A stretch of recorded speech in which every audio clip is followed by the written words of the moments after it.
Ron DeSantis photo by Gage Skidmore. Flickr. Ron DeSantis' run for the Florida governorship was based, at times, almost entirely on the issue of immigration.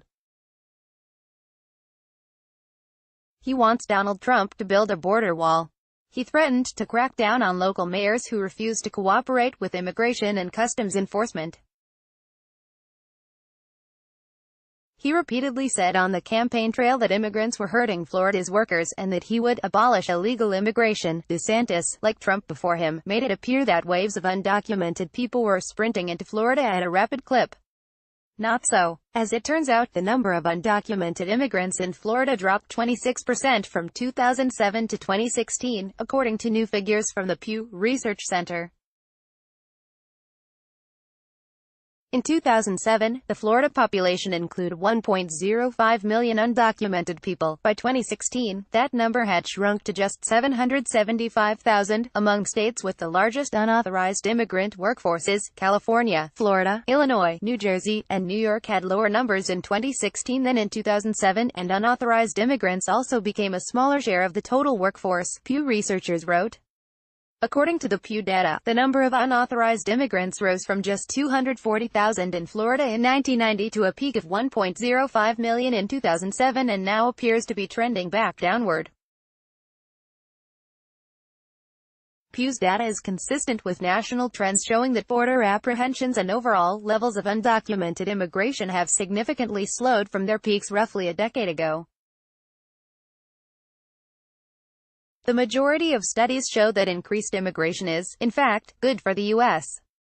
economy, and that mass deportation is, in addition to being morally heinous and inhumane, sure to hurt U.S. industry. Pew states that undocumented immigrants make up 5.6% of the workforce and work mostly in construction.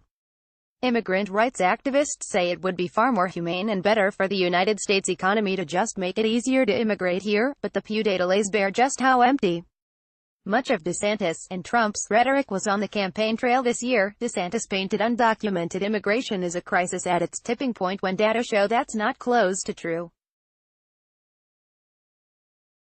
As he stood alongside Trump at an August rally, DeSantis shouted that he would fight illegal immigration before being forced to pause for a literal 20-second applause break. My opponent wants to abolish immigration enforcement and allow sanctuary cities.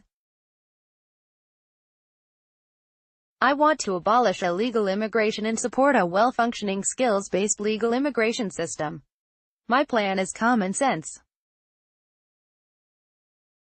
His plan is crazy. Ron DeSantis, at Ron DeSantisful, October 24, 2018. Good jobs, better education, protecting our environment and natural resources, fighting illegal immigration, fixing our courts. That's what I believe in, and that's what Florida will get on day one when I'm governor. Ron DeSantis, at Ron DeSantisful, September 5, 2018. At times, it appeared immigration was the only thing DeSantis cared about. He was criticized in the press for failing to roll out anything resembling a coherent economic or social platform. His most famous campaign ad showed him and his young son building a tiny replica of Trump's proposed border wall with blocks. He repeatedly railed against undocumented immigrants and stated that open border policies let murderers into the country, even though data shows that immigrants commit fewer crimes than native-born Americans. Of course, DeSantis refused to accurately cite data related to the comparatively small number of crimes committed by immigrants, and there's no way he'll quit tossing around anti-immigrant bile now that he's won the governor's race. But it's worth calling him out nonetheless. Maybe his tone will change now that he's in office.